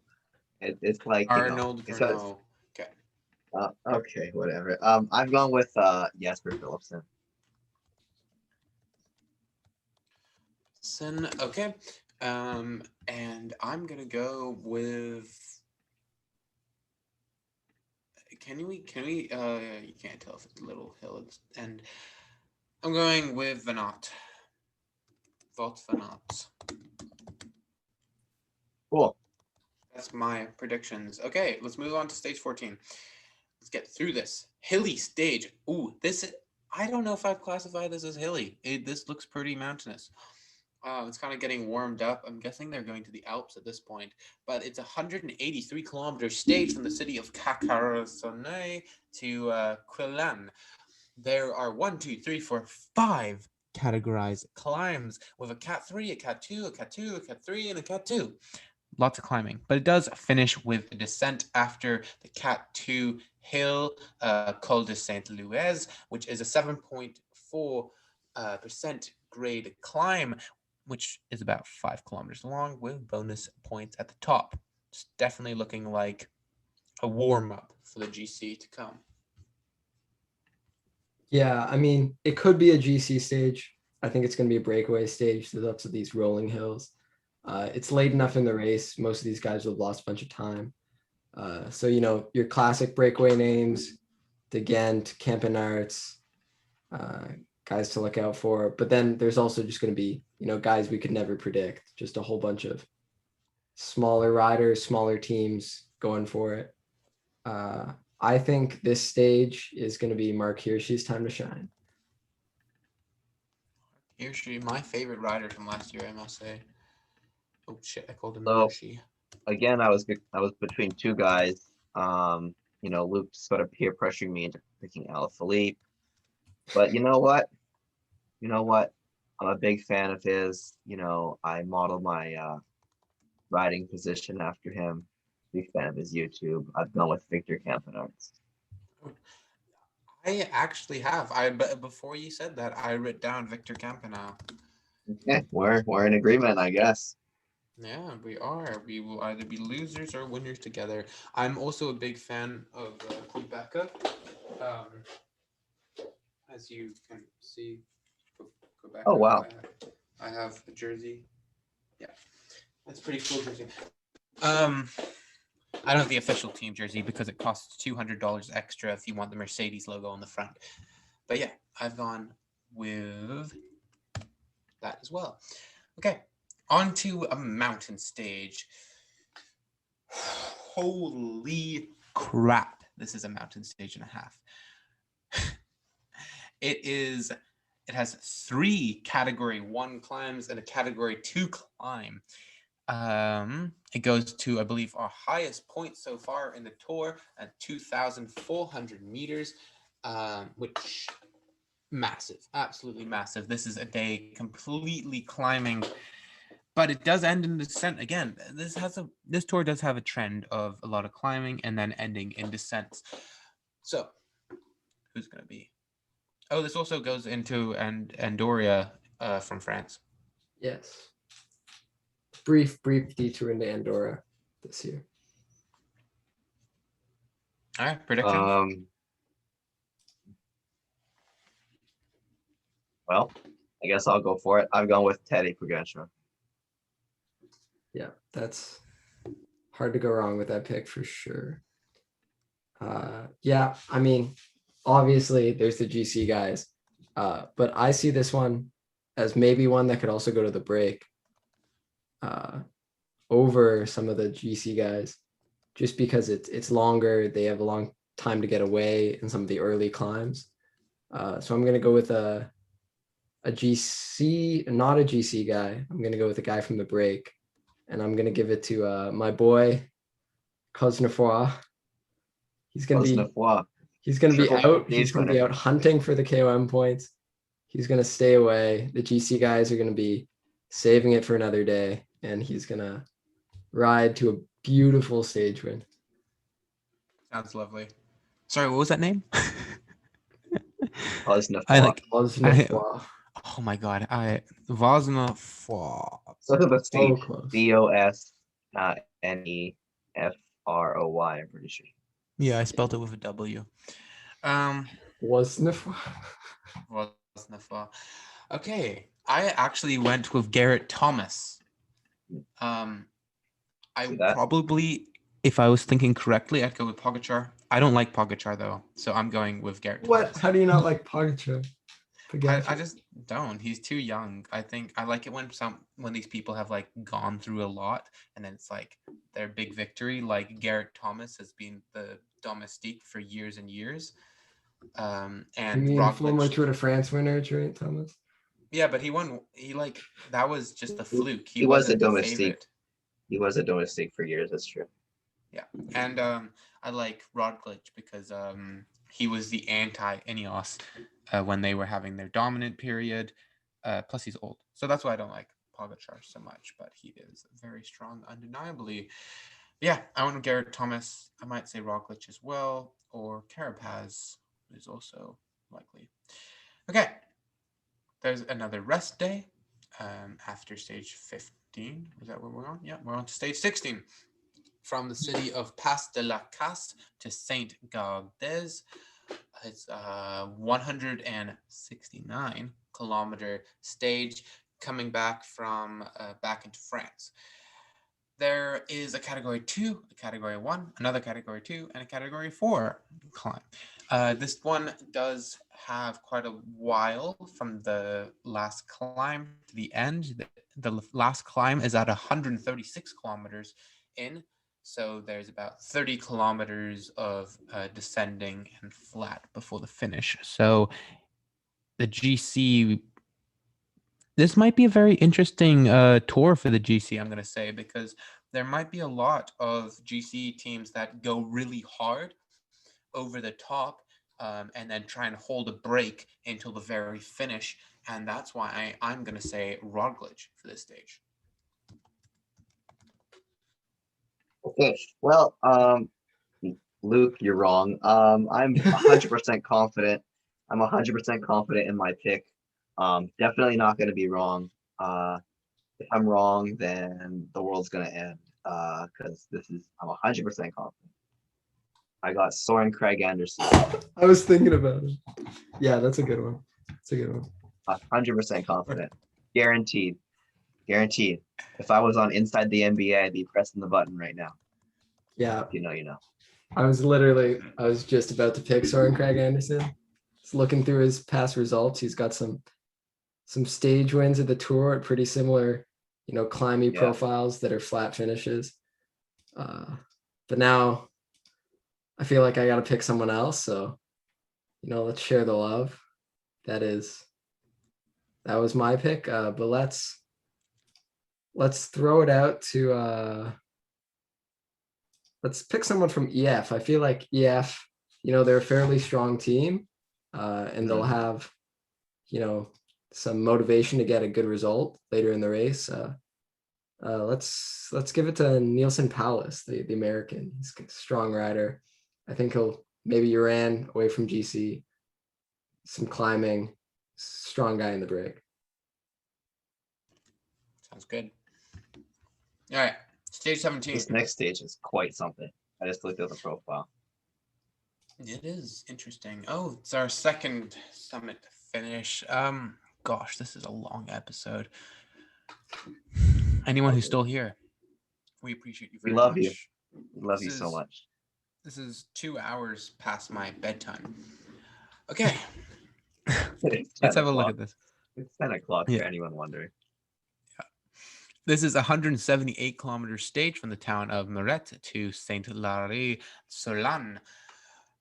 It starts off pretty flat and starts to climb gradually until they hit a category 1 climb, the Périnusand, if that's how you pronounce that.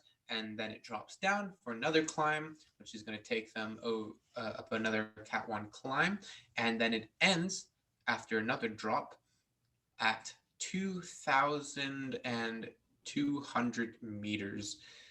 Holy, unclassified climb. It's a 16 kilometer climb with 8.7% grade average. This is definitely one that's going to split the GC in half. I think this pick is very obvious. There's no way it's anyone other than Michael Woods. Not a chance. There's not a chance that it's anyone else. I would love to see Woods win. I think these are the kind of stages the big GC time is going to be made up on, and I think Roglic is going to take this stage. Yeah, that's probably more likely. But like I said, there's no chance that it's not Michael Woods. There's no chance that it's not Michael Woods. You took him already, so I have to go for some random. Yeah, no chance. Random dude. Luke, who's your pick? I'm going to go with Chris Froome. Okay. I'm joking. Chris Froome, we love you. We don't mean to laugh. You're not in that form. We're sorry. Okay. Please come on our podcast. I'm going with Pogacar. Okay. It's all fun and games. Our poor guy. Okay. Froome, we love you. Please come on the pod. And please come on the podcast. Dude, we've put Michael Woods up so well in here. Like, he has to come on the podcast for sure. Michael Woods, check your DMs. Yeah, please do. I'm sure he listens to this before he checks his DMs. I've been trying to get Riley Pickrell to hit him up, but oh well. Okay, we're on to stage. Is this 18? Yeah, Yep. stage 18. Stage 18. It is 129.7 kilometer stage from the city of Pau to Les Ardennes. There is 2 category 4 climbs, and then it comes up to another huge climb. It's unclassified at the Col du Tourmalet. It's 2,115 meters high before it drops down again for another unclassified climb. Not as long this time, but still quite the kicker for the end. What's going to happen here? It is the Tourmalet. So pretty famous. Yeah, climb. not exactly a nobody climb, but Oh, Tourmalet. Yeah, I think, again, it's going to be a GC climb. One of the GC guys is going to win. We'll talk about it later, but I back Roglic, and I think he's going to win back-to-back stages. He's going to assert his dominance here in the mountains. yeah, I'm gonna have to agree. I'm gonna go with Roglic as well. I think yeah, these summit finishes on these steep climbs, they suit him quite well. He's won a lot of those types of stages in the past. Yeah, I'm gonna go with Julian. I'm gonna go with Roglic as well. I actually said that as well. Julian?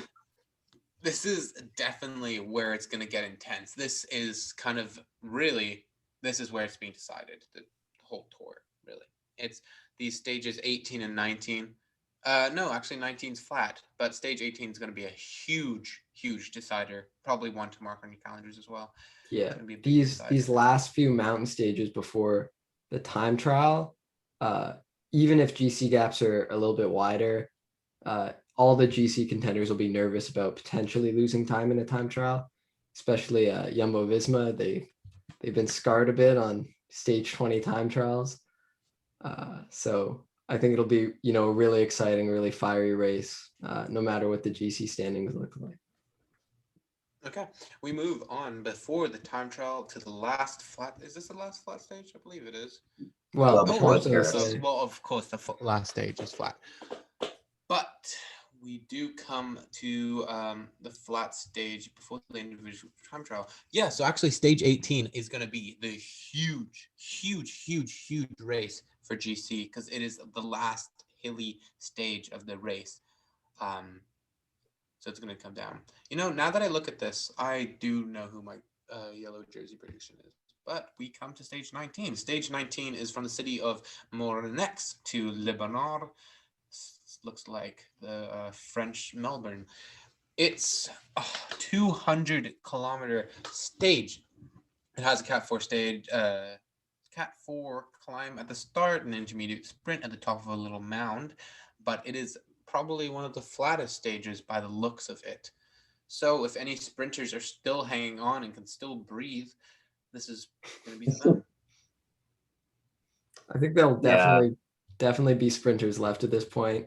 Tour de France does a really great job keeping sprinters there with the Champs-Élysées.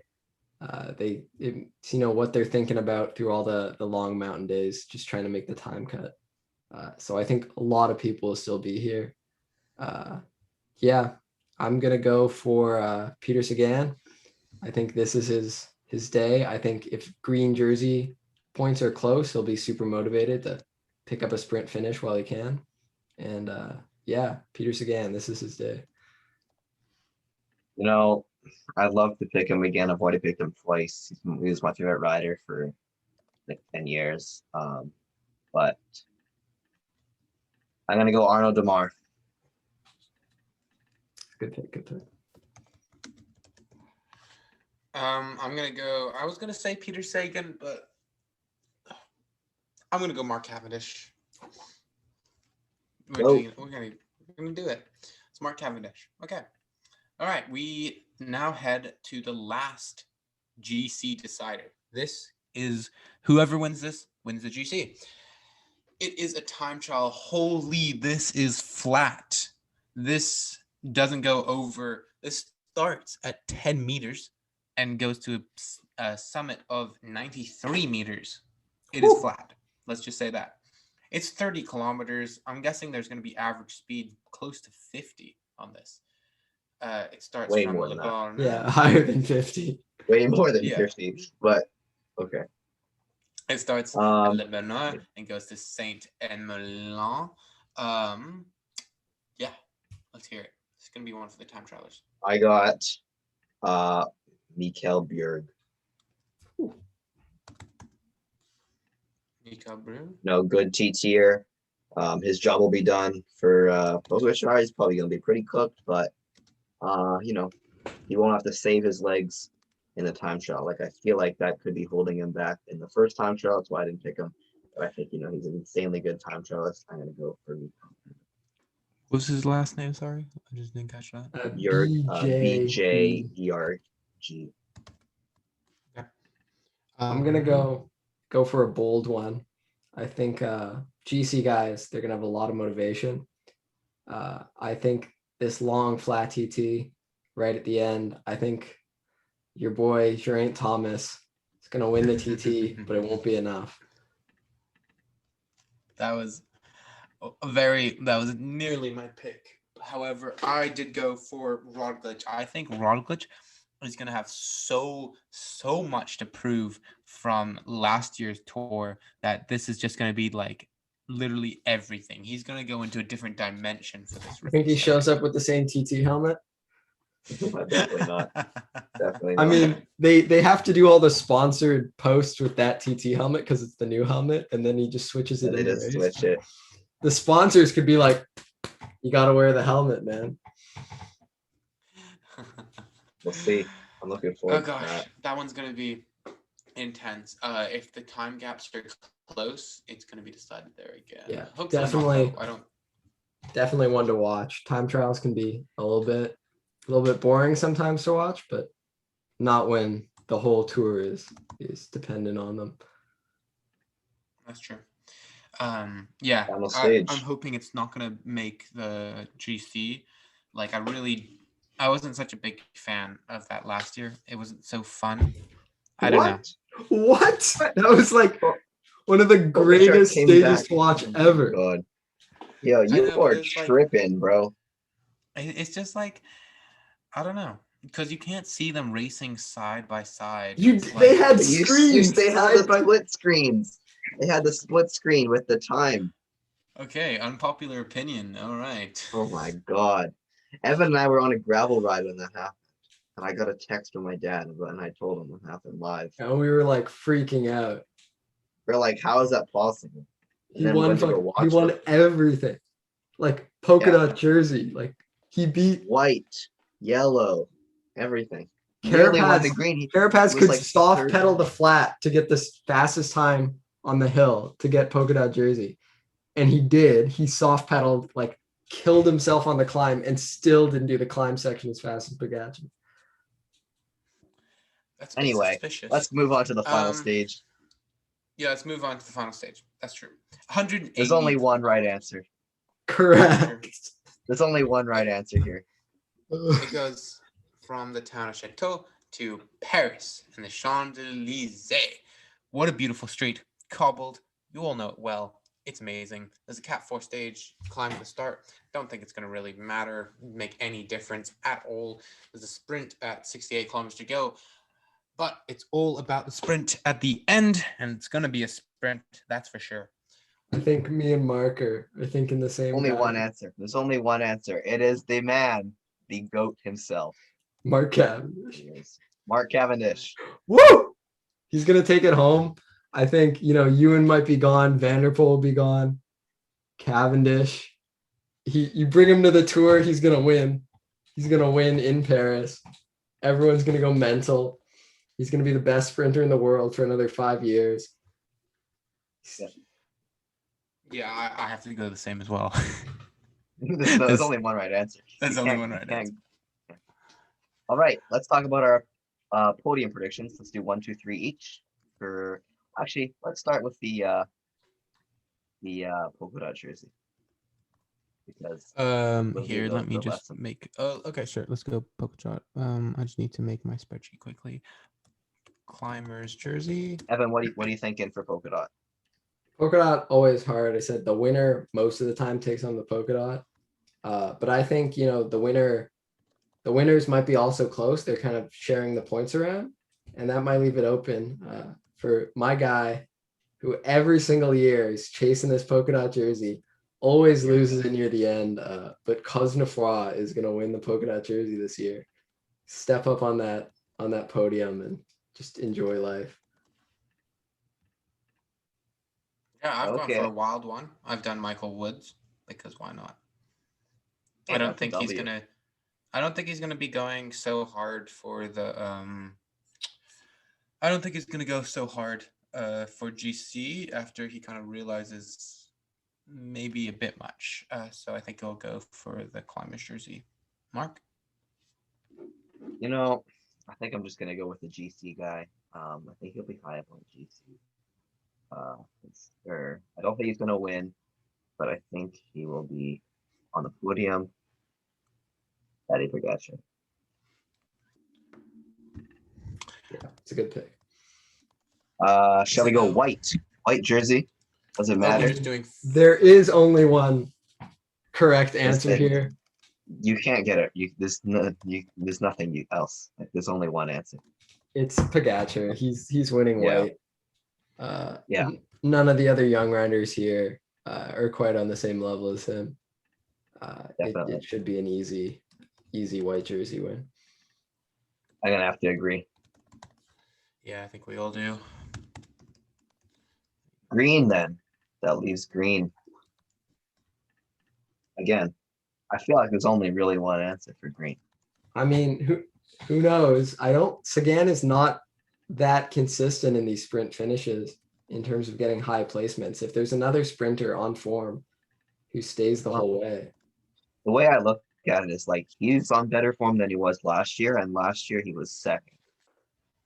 I mean, last year he did mostly lose it because of his sprint disqualification.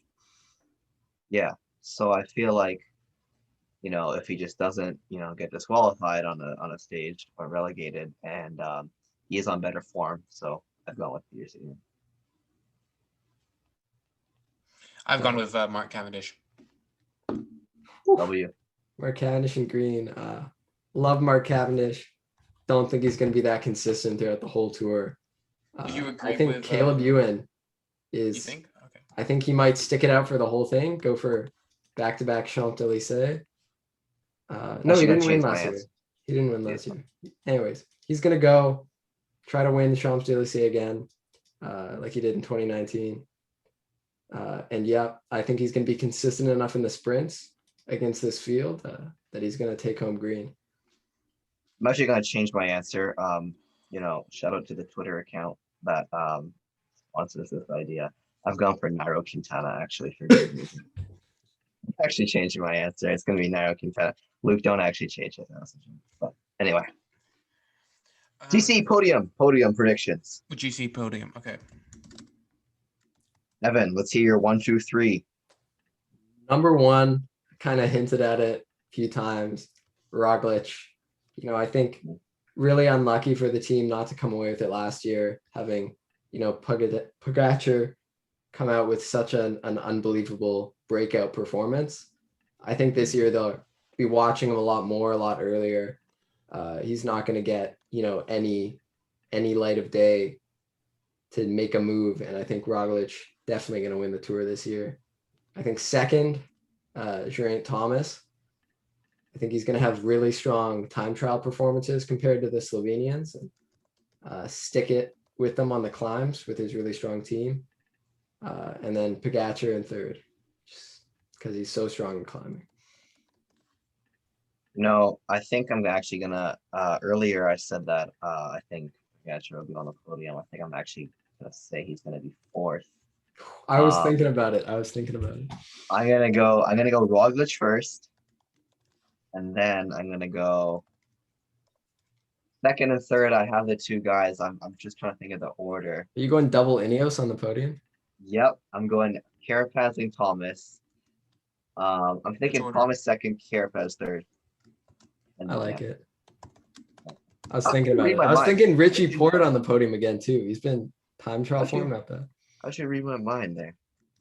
Whatever. Well, we all have the same one too. I've gone Roglic and Geraint Thomas as well, but I'm going with Dan Martin third. Oh, Wow. Okay. Okay. Okay. That is Okay. bold. That is bold. bold. Yeah, I don't really trust that now that I say that. Who cares? I'm going with that. Yeah, I think there's definitely a chance we might see one of these three kind of behemoth favorites of Thomas, Roglic, Pogačar not make the podium, and definitely the Ineos team domestiques are ones to watch for the podium. You know, Kelderman maybe one of the Movistar guys if Movistar work together, which they won't. Yeah, maybe Fulsang. I think third on the podium could be open for a little bit of competition. Do we Okay, predict this is the combative prize? Should we predict the combative prize? It's sort of hard to predict. It really could be anyone. They do give it away. Let's go for it. Let me look at the start list. this Who's is gonna- oh my god, you're messing up my sheet here. Damn it. Sorry. You know, the combative prize is sort of an interesting one. Last year it was Hershey. The year before it was Alaphilippe. It's really like the Cinderella story of the race that usually gets it. So I don't know. I feel like it's sort of going to be one of these underdog guys that does better than anyone expects. Hey Siri, how do you spell combative? Oh my goodness. Okay, got it. Okay. Sort of a hard one to predict, you know. Yes. Okay, I'll go for it first. Yeah, I think combative prize always hard to guess. They often don't give the combative prize to someone else who wins a big classification, or has won a bunch of stages, just because they want to spread recognition. And I think a team that's really strong that might not have the most prolific tour is Bahrain, and I think Mohoric, with all this descending, all these different descents through the tour, I think he'll be launching attacks all over the place, and I think he'll come home with a combative prize. What was that, Mogorich? Mohoric, yeah. You know, I've been looking at the start list. There's a lot of answers that you could go with. I'm sort of thinking they're gonna give it to a French guy. You know, they don't always do it, but I feel like the French will get more media attention, and just obviously nothing wrong with that. And then they'll have more hype, and then they'll win. I'm gonna go with your guy Evan Posnefoy. Yes, I was gonna pick him, but he's winning polka dot, so he's not gonna get both. Okay, well, he's okay. Luke, who do you think? Valverde.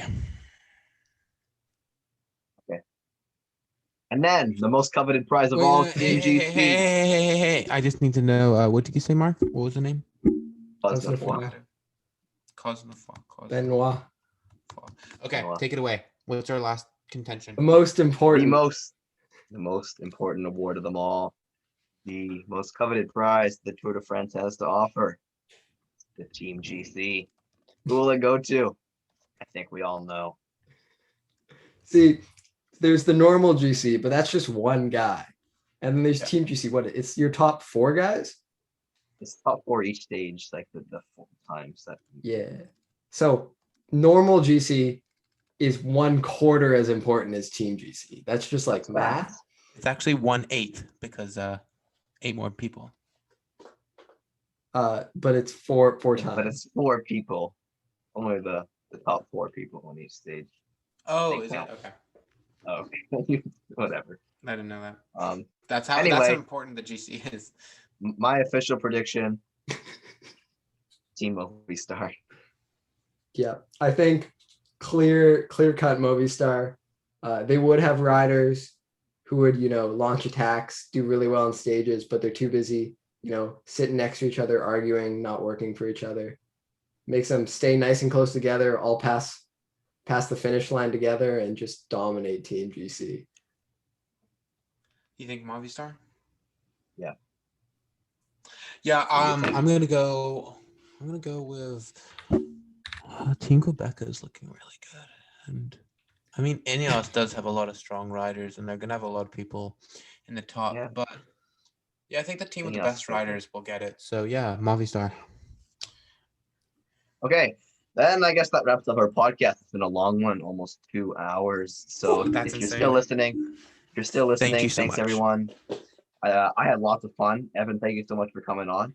Thank you for having me. Big was This is podcast. a really great. good episode. So- I think what we're gonna do is we're gonna have some episodes released a bit more quick fire during the tour. I'm saying we do maybe on the rest days Three a- and then the final day. Yeah, Make 1 a three. week. I don't know. Or I was maybe thinking make 2 or 3 a week. 2 or 3 a week, every 3 days or something. Something. We'll figure it out. Maybe we'll have Evan stay on for tuned. those because he'll have a lot of analysis. It's a good as well. idea. Sure. Happy to come back. It's a good idea. Yeah, so thanks everyone for listening. Leave a like, leave a follow, subscribe, everything. You already know the drill. Instagram is @Zone2 Podcast. We recently hit 100 followers, so that's big time. Ooh, That's all. big time. How many extra Thanks, everyone, for accounts did you listening. make? Only 10. Sorry. Only 10 extra accounts. Okay, thanks everyone. Bye.